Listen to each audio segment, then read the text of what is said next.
All right. All right. All right. All right. We are we are live, giving you a couple of minutes to come on in Facebook, so we can turn around and start this conversation with this young man, Mr. Jeremy Davis, the Democratic nominee for County Commissioner, Precinct 2. Yes, sir. We're so glad to have you here today. It's just great being in your presence, and I just want to say I admire you for your even attempting to do this, because it's tumultuous journey, and it requires a lot of patience and emotional intelligence. For sure. And I know you are definitely the person for this position. And I want to appreciate you and all that you've done. I've known you for a minute now. It seems like I've known you forever. It's just like you just showed up one day and you've been around ever since. And we're glad to have you today. And I want to welcome all of you that may be looking at this post to, I call this studio, I gave it an official name today. It's CNET Studio. This is the CNET Studio. I am you know who I am, Pastor C, Mr. C.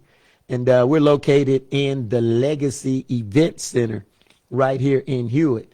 And this is one of those projects that I enjoy doing. And since we had thousands and thousands of people that followed us on social media, we just decided to keep doing that because we enjoy helping people. And this is how we get, during the pandemic, we fed all them thousands of people. We never did go to the newspaper. We never did allow the news reporters to come out there. We did it all on Facebook. And somebody say, how y'all getting the word out? Well, when it's all them people out there, we got the word out. And so I'm glad to be able to share with you today. And just thank you for coming over here. I know you got a busy schedule, and I know you got a lot going on. And I know your presence is in demand. So I just thank you for thinking enough of me to allow me this opportunity to interview you, just chop it up with you, however you want to say it. I am privileged to that, and I just thank you for that, and I'm honored. So Yes, sir. God bless you, young man. God bless you. The privilege is mine. It's awesome to be here. Now, since we have so many people that we worldwide, we just not in Waco. There's some people that may be listening to the show or looking at the show that don't really know who you are. Yeah. Just introduce yourself to the people out there. Yeah, so everyone, my name is Jeremy Davis. I'm a husband, I'm a father, and I'm a Waco native who's dedicated my entire life to service and uplifting our community, whether it was as a youth to advocate for Black History Month programs in my middle and high school, or serving in the West explosion the day after that tragedy, to traveling to 40 states with Bernie Sanders, coming back home, founding a nonprofit mentorship program aimed at empowering lives and transforming futures of McLennan County youth. I've served on various boards and commissions from the CITEX African American Chamber, City of Waco Park and Recs Advisory Board, Community Advisory Board United Way, and in 2021 I was elected to the Waco ISD Board of Trustees representing District 1. And in my work there, I'm board secretary and delegate to the Texas Association of School Boards. I also have the privilege of being the Central Region Vice President to the Texas Caucus of Black School Board Members, which allows me to advocate for students statewide. So active in the NAACP in McLennan County, as well as one of the co-chairs of the Political Action Committee and a founding member of the McLennan County Gang Collaborative. So everything I do in my life is always to be a part of the solution, not just be a person who talks about the issues, but someone who's working towards solutions for the future of McLennan County. Well, that's right there, man. That is awesome, and we appreciate that about you. Now, you travel with Bernie Sanders. Yes, sir. What was that like? Yes, sir. It was an awesome experience, getting the call to join Black Men for Bernie, going to 40 states, being able to meet a lot of different people, educate myself and others on the political process, registering people to vote, getting people to be active and make sure that their voices are heard at the polls. It was a great experience, learned a lot, met a lot of people, but really was eager to come back home and apply the skills that I had learned from that internship. Well, that's great. That's great. And the Mentor Waco program that you do is so vital to the community, and you impact lives. I just feel like when God positions you at a place, that's your assignment, For sure. and you can impact lives in a positive way, and that automatically will impact the community in a positive way. And a lot of people don't really know that about you. They know that you're a county commissioner and you work for the school board. You're on the school board, which that is an awesome responsibility, and that's an awesome opportunity for you to provide leadership there. And you know, they can say what they want about the school board or what y'all are not doing, but all of these new schools, they happen on your watch. For sure. New schools is definitely a privilege.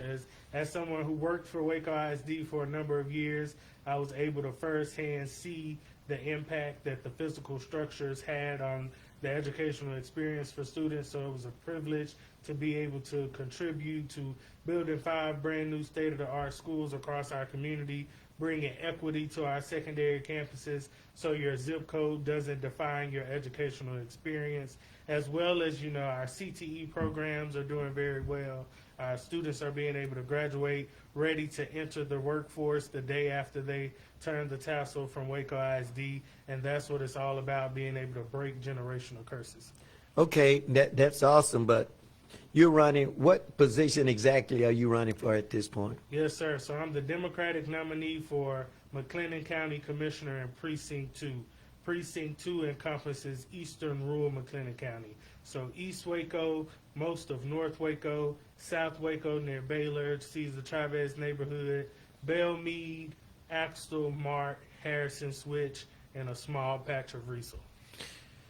Wow, that's a lot of territory. You Yes, got sir. to get you a motorcycle or a Geo to buy gas. You got to get you a gas For sure. car to save gas. I would be remiss if I don't mention my sister, Commissioner Pat Chisholm Miller.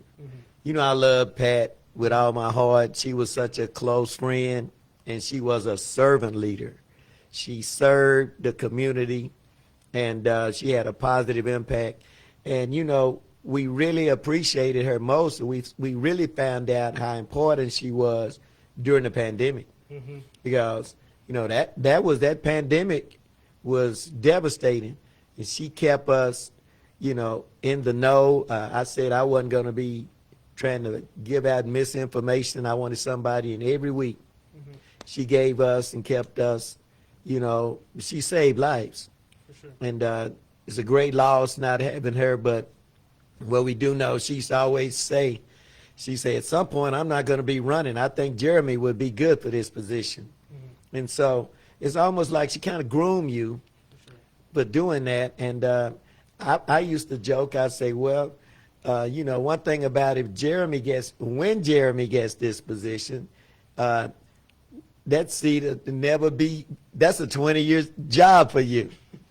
Longevity, get a young man in there. Sure. Don't get nobody. If I was in that seat at my age, I'd just be trying to get that paycheck. But, you know, the energy level, and the Bible even say I call on the young because they're strong. So that being said, what is your why? Why are you running for this position? Yeah, my why is simple. I have a heart for our community and a mind to see us progress. And I understand the impact that a county commissioner has on the well-being of everyone in McLennan County. Commissioner Miller, miss her dearly, was one of my mentors, and throughout working with her, just through our daily lives as both elected officials, collaborating on initiatives like Save Our Children, I was able to see the impact on small businesses, see the impact on infrastructure, which led to economic growth, and seeing the impact also on creating a better quality of life. So my why is my son.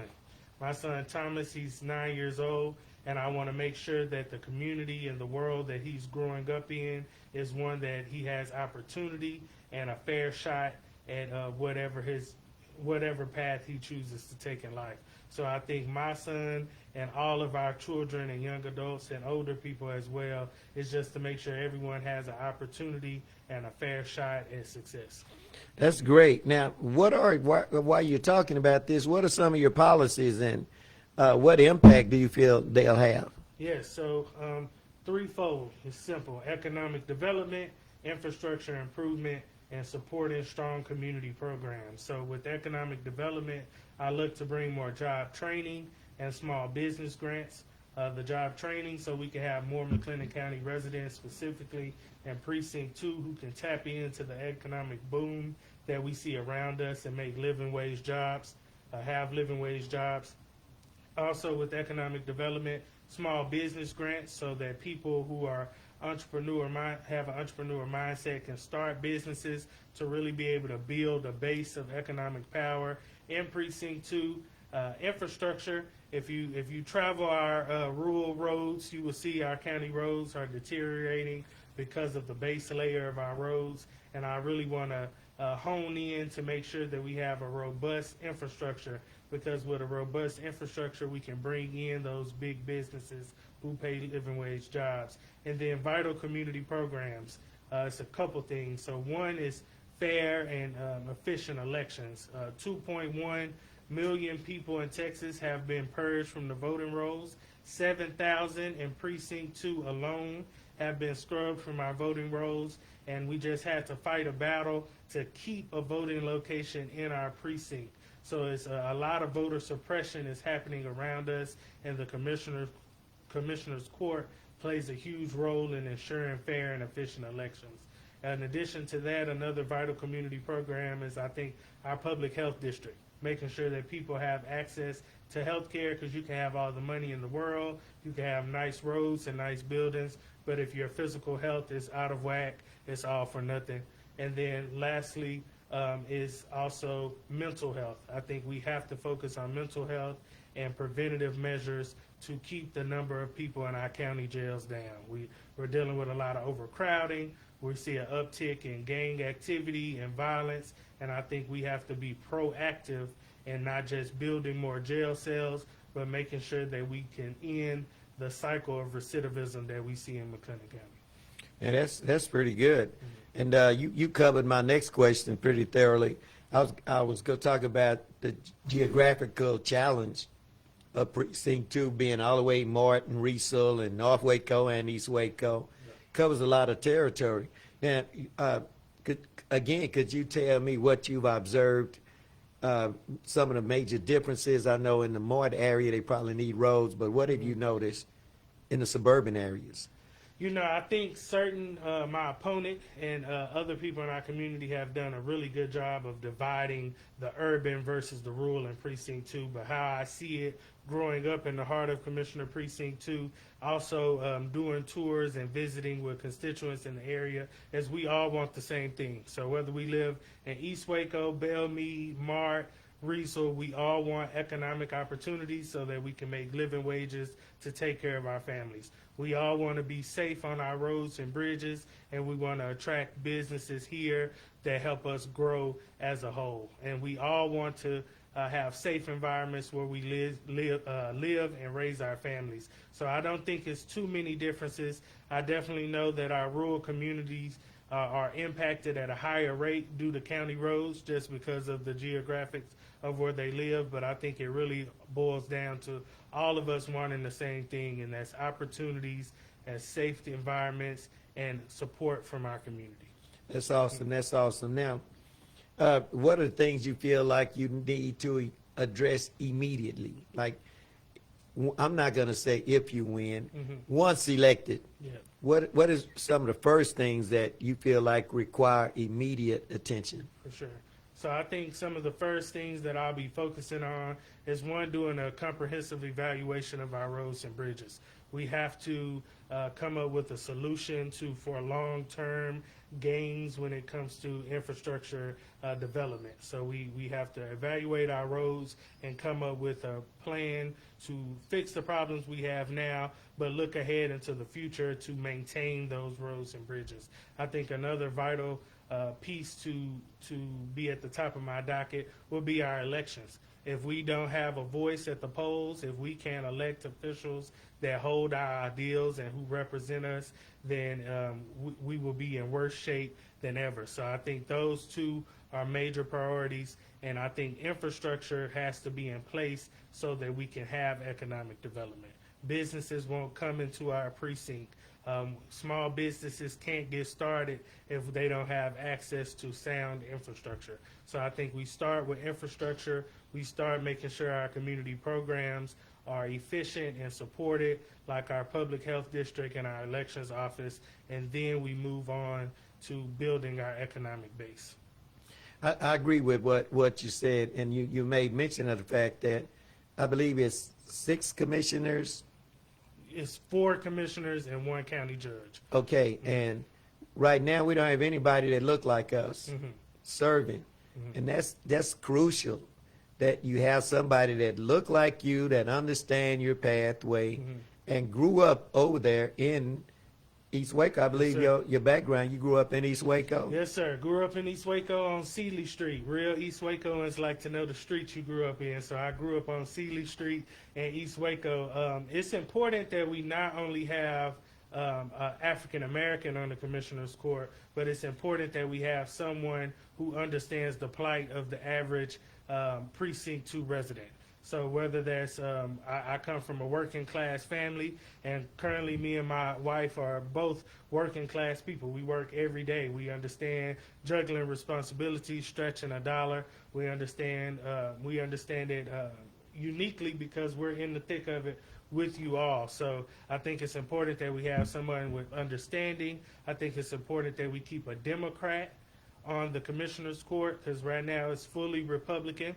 With a Republican judge and 3 Republican county commissioners, and I think it's of the utmost importance for the whole county that we keep a Democrat on the county commissioner's court, especially with some of the extremism we're seeing from the right.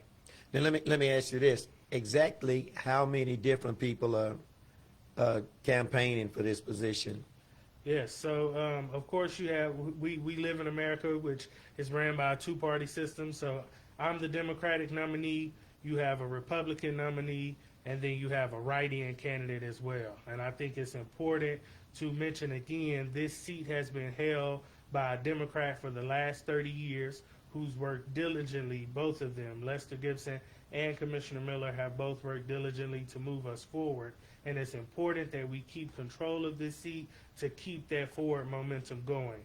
Anything other than a Democratic victory in November would take us steps back, and it would take us years to recover. I believe that. Now, being nominated as I'm a Democrat, I'm a Democrat. I agree with some of the Republican platform, but I'm a Democrat.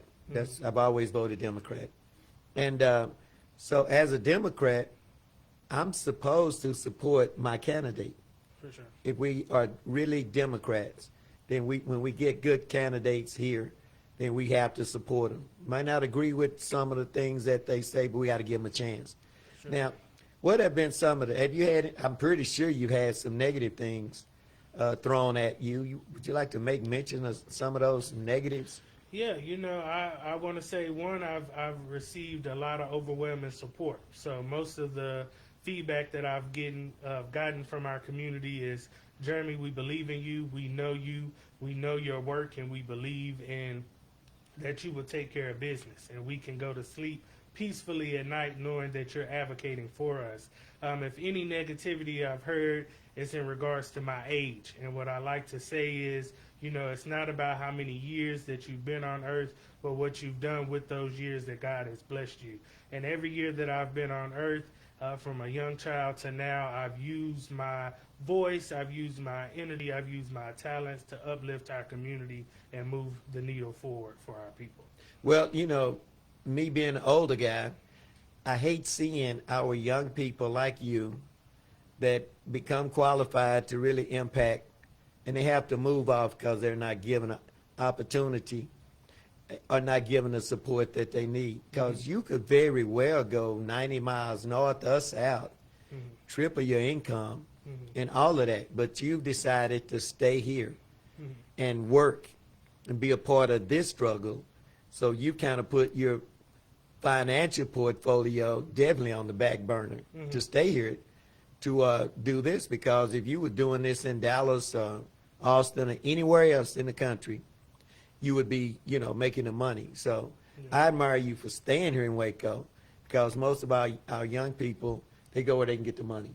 Yeah. They go where they're going to get the opportunities. They can get more exposure. So whenever we have a jewel like you that has a passion to stay here and help with the struggle, let me look in the camera. I believe we old folks should support the people like you that stay here to help. And age, you're not 15 or 16.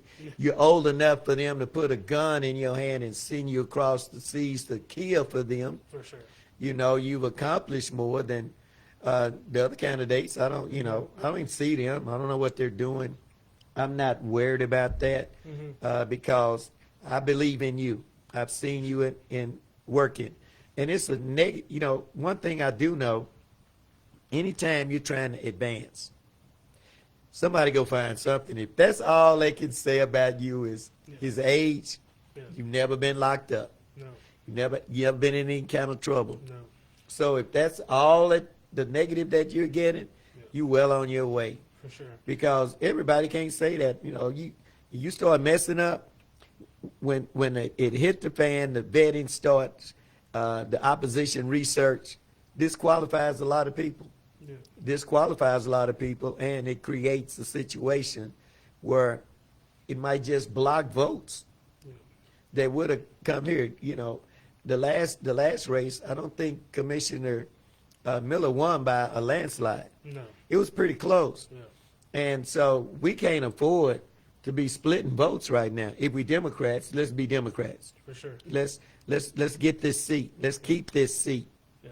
Definitely. In the last time this seat was on the ballot, the difference between Commissioner Miller and her opponent was 236 votes.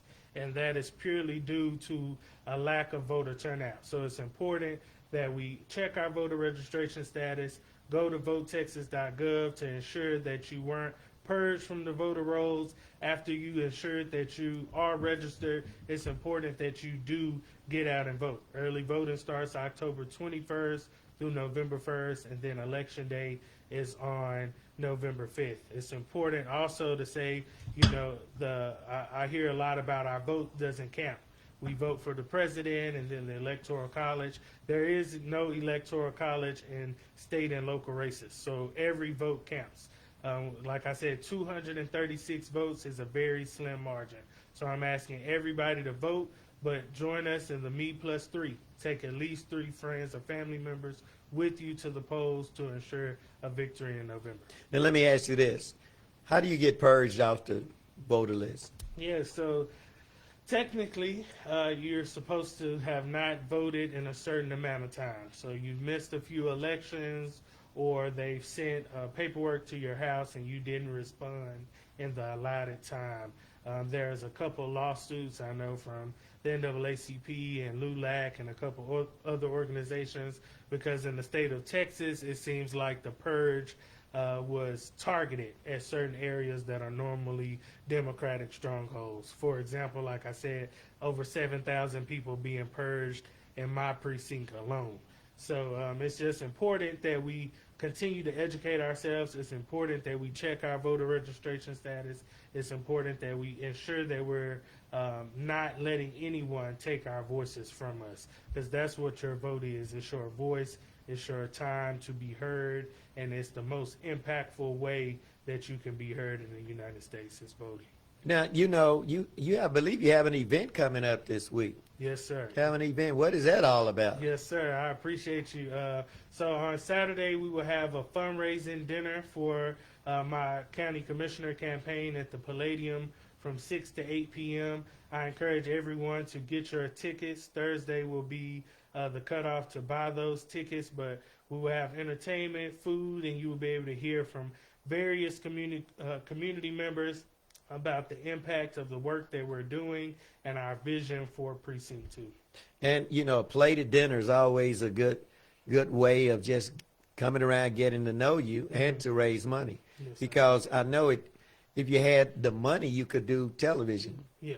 If you had the money, you could do a lot more. And a lot of times, if all of this adds up. I remember when I believe it was President Obama first ran. He said, "I don't need $1,000. I need $40." Yeah. So I need $40. He broke all the records because he put a number out there people didn't mind giving the $40. For sure. What if everybody in this precinct just gave $40? For sure. This is a meal for $40. Yeah.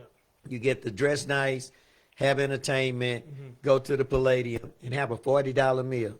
I challenge them. I'm going to be there. And I'm going to break out the Church of God in Christ. I'm going to say, we're going to raise offering while we're here to help with the sponsorship.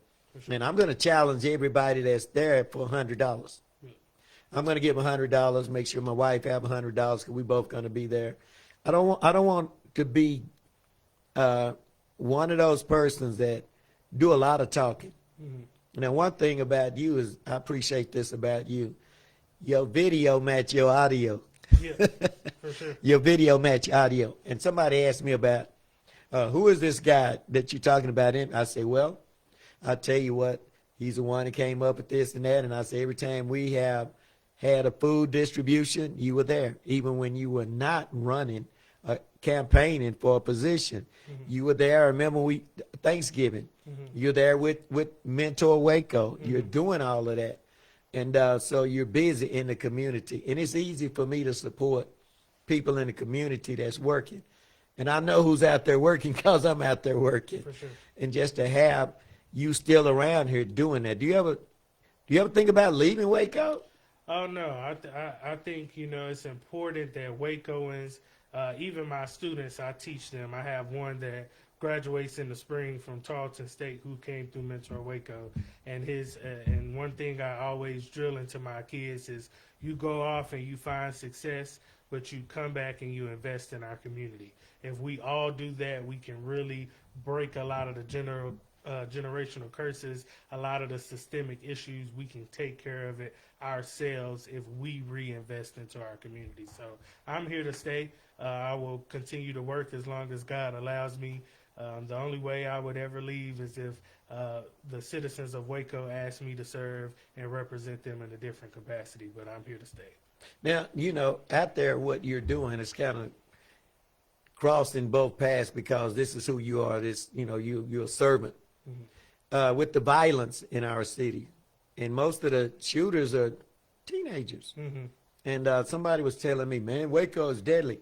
I say it's not like that. It's not like random shootings. They shooting each other. Yeah. It's like almost like the Matrix. It's another society Yeah. that exists in our city Yeah. that a lot of people are not aware of. But you got boots on the ground. Could you address some of that? Yeah, so I've been kind of on the front lines of working to end gang violence and gun violence for years now. Founding member of the McLennan County Gang Collaborative, which is fighting diligently to end youth involvement with gangs and gun violence. Just last week, we had a 14-year-old who was shot here in Waco due to gang and drug violence. I've mentored kids personally who didn't make it to see high school graduation due to the violence that we see. But I think the issue that I've identified is that we are reactive to the problems that we are seeing, and we don't have a proactive approach. So that is one of the motivations of me founding Mentor Waco, the nonprofit, to help bring kids off of the streets and give them another pathway to go. And we have to make sure that not only are we developing them their character, and we're making sure that they're educated, but we also have to make sure that there are livable jobs that are available so that they can provide for themselves, take care of their families, and don't have to seek alternatives. So it is an issue, but I think we have the solutions. We just have to have the right leadership in place who's solution-oriented to fix these issues that we're facing. And that's good. Now, I'm a pastor, and the group of kids that I literally raised, they older than you, Darrell and that group, and I came back, and I worked with the young people at the church, and I saw a need for me to get back involved with the young men at the church. And so a lot of those young men, they were like 19 years old, and I started working with them. I wanted every boy at that church to be able to tie a tie. And I showed them how to tie a tie, and they started wearing their little ties and all of that. And I was teaching them the importance, and I've seen you do it, probably got it from you, where the prom shouldn't be the first time they put on a suit. For sure. And so I say, everybody know how to dress down. Let's learn how to dress up. For sure. And so what I've done now, those boys are high schoolers. Just seem like that time has just, but at my age, I can't really relate to it. Now I got my 7th grade granddaughter living with me. She's so far advanced than her mother and them, the ones that I raised. But what I do at church is I have all of those teenager boys, they sit up there on the side with me. I don't sit in the pulpit. I have like a side section where the deacons sit, and they all sit up there with me. I say, we raising kings, For sure. not back row low riders. We raising kings and all of that. What are some of the techniques that you are using, maybe some tips that you want to share with the church? Yeah. Because I think the church has to be intricately involved. And a lot of times people say people need to know the church. The church need to know the people. For sure. What would you suggest to a pastor Yeah. like me? Yeah, I think to me the key is relationship. When my first students that I mentor, they are all, I like to say they think they're grown because they are in college and finishing college, entering the workforce. And like you said, it's important that we equip them to be able to take advantage of whatever opportunity that they want to seek in life. So whether you decide to go to a trade school or a 4-year college or to enter the workforce after high school, it's our responsibility as adults in our community to make sure they're equipped to do that. So they should know how to tie a tie. They should be able to be comfortable in the suit, but they should also know when it's appropriate to wear your jeans and when it's okay to wear your baseball cap. So I think it's important just to create well-rounded students. We do that through character development. We do that through academic support, and then also building a heart for the community. That's one thing I never want a kid that I come in contact with to miss is the love and the heart for our community. My students in the program volunteer twice a month in our community, giving back to really pour into the community that's constantly pouring into them. Now, once you become county commissioner, there's a lot of money in the county. McLennan County is not broke by no means, and you go down, it's not even the same Waco it was 10 years ago. For sure. So there's money in the county, and Commissioner Miller knew how to purpose that money. Sure. And so you'll have to come up with a budget for Precinct 2. In your budget, will you include programs for the young people? Yeah, so even when Commissioner Miller was here, me and her and others collaborated on an initiative called Save Our Children. So students and programs that help be proactive on any issue our community is facing, I will be there to undergird financially. I have experience managing and overseeing budgets from a few thousand to over 350 million, and doing it in a fiscally responsible way, but also in an impactful way. So I have the experience to make sure we handle the funds properly, but I also have the experience boots on the ground to know what's effective for our community. So that is why I believe I'm the best candidate for county commissioner, because I know I've lived the experiences to where I understand the solutions that'll work for our community, but I also have the experience in leadership to where I can handle the funds and the processes properly. Now, I want you to say that again. I just, hard to hear it. Now, you manage a part of a over $350 million. Shout out to the constituents in Waco ISD. We passed a $355 million bond to build 5 brand new schools, bringing equity to our secondary campuses. During that process, I was able to advocate to ensure that over 60% of subcontractors on those projects were locally owned businesses.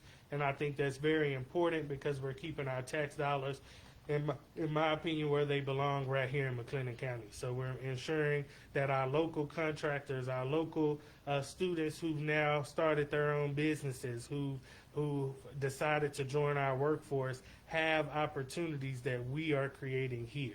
So it's important that we have an investment in our local community as we uplift our community. Well, that's important. I like that. I like that because if you invest in businesses here, now a lot of times you hear people talking about they always go out of town to get people.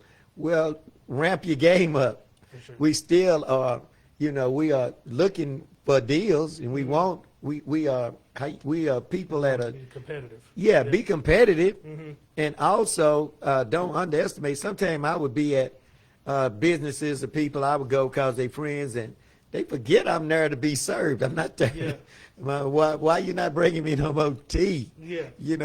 Where's my bread at? Yeah. Restaurants, certain things. And so a lot of times, a lot of our business constituents get overlooked because of the quality of work and some of the things, some of their practices, and sure. and not willing to live by contract. For sure, and I think that happens, but I know a lot of great, high quality business owners who are just lacking opportunity, and it's upon the leadership at the county level, at the city level, at the school board level to really tap into our local entrepreneurs, our local business owners who work tirelessly to provide high quality service to our community, and it's up on us to seek them out, and if they do need help, it's upon us to provide that training. I talked about job training so people can make livable wages. I talked about small business grants that could be used to bring in consultants to help you up your game per se in your business. So I think it's important that we utilize our businesses that are ready and our businesses who need some help, that we undergird them to get that training and help that they need. Now let me ask you this. I know I remember Commissioner Gibson. I can't remember I know Commissioner Miller was, but McLennan County Jail, is that a part of your responsibility? For sure. So we see overcrowding in the jail, and we know a lot of it is because of, like I previously said, that uptick in gang activity, the uptick in gun violence, and I don't believe the solution is adding more jail cells. I think the solution is being more proactive. I think we have to be preventative. We have to provide services for mental health. I think if you look at a lot of our populations in our jails is people who suffer from mental health issues, but we don't have any services for people who are not of a certain socioeconomic status. So I think that is where we need investment to be more preventative and to really end the cycle of recidivism. We see the same people that occupy our jails over and over, so it's better to invest on the front end than to have to invest on the back end, is my belief. I'm a spiritual man. Yes, sir. Have a divine premonition since you've been talking. Yes, sir. You're a young man with an old soul. That's great to have a mature soul, because as a young man you had the energy For sure. and you had the efficacy to be able to bring this plan together and make it work. And so you're just the perfect candidate. Did they grow you in a factory? Yeah, they grew me in a factory called Waco, right? I think the city that I grew up in, this county, Eastern Rural McLennan County, I think produces some of the greatest minds and talents in the state of Texas and probably across America. And I think it's up on us as a community to undergird the talent that we have coming out of our community, whether it's singers or poets or business owners or politicians, ensure that they have an environment that they can grow and become the people we need to become. So they did build me in the factory. The factory was called the City of Waco in Eastern Rural McLennan County. Well, I know you got places to go and people to meet, but I cannot allow you to leave until you answer this question. Yes, sir. Did you see the debate last night? Yes, I seen the debate last night. I heard about the people eating dogs and cats and ducks, and what I will say is I hope that our country is paying attention and that our country is not feeding into divisiveness. I see a lot of people whose motives now are to divide and conquer our communities, from the national ticket to the local ticket. And I need us to have discernment and be able to see past a lot of hoopla and a lot of talk about fictional characters and abortions after birth and things that are not in reality, and pick candidates who we know have actual plans, who have actual experience, and who can communicate those plans and experience to us that we can believe that will actually get the job done, and not just feed into narratives of division. Whether you're a Republican or a Democrat, whether it's Kamala and Trump or it's Jeremy Davis for county commissioner, it's important that we pick candidates who we believe will be effective for our communities. And I think last night it was very clear that Kamala Harris and Tim Walz are the best that we have at the national level. So, context of a plan ain't a plan, huh? Yeah, you know, a lot of people have components. I think you can go to any barbershop across the U.S. and hear components of a plan, but it takes someone with experience, again, and it takes someone with the actual heart that's willing to put in the work to bring a plan together and make sure that it'll be effective to the people. So just urge the people to please look past some of the rhetoric, look past some of the divisive nature of certain candidates, and it's time for us to come together and do what's best for our country now and best for our country in the future. Well, I want to appreciate you and you being the man that you are, not the man you're going to be. You're there, you're mature, you're ready for this task. And I always say, don't worry about what people say. Go out and conquer. Yes, sir. Except climb the mountain. Yes, sir. You know, you are what you repeatedly do. If you feel like you running, no, you're not running. Don't run for the seat. Walk in favor. Yes, sir. Walk in confidence, knowing that that's for me. And I, you know, people always say this, and I always, you know, I don't want to mix religion and spirituality with reality on some things. Like people always say, if it's for me, if God has it for me, I get it. I say, no, don't even look at it like that. Do your best. Don't be, well, if it's, no, take the if out of there. It's for me. It's for me. And if you don't get it, then I'm going to get it the next time. For sure. But you're going to get this. So just, I'm speaking affirmation to you. You're going to be there. You're going to be the man that represent. And I'm going to be at the dinner Saturday. And I'm going to be socializing. I'm going to enjoy. And I want to take pictures with the next McLennan County Commissioner of Precinct 2. Yes, sir. Mr. Jeremy Davis. Appreciate you so much. I appreciate you so much. Well, thank you so much for your time Yes, sir. and for your efforts. Do you need to say anything, shout out anybody while you're here? Yes, I would just like to thank my entire campaign team for all of their hard work, my beautiful wife, Courtney, my son, Thomas. I would also like to just say, everybody, please go to votetexas.gov. Check your voter registration status. The last day to register to vote is October 7th. Early voting starts October 21st through November 1st, and then Election Day is on November 5th. Please vote Jeremy Davis for County Commissioner in Precinct 2, and let's keep this Democratic seat in our community and continue a legacy of excellence that has been left, and we can take it to new heights. Amen. Well, God bless you, and I want to thank you for stopping by. Amen.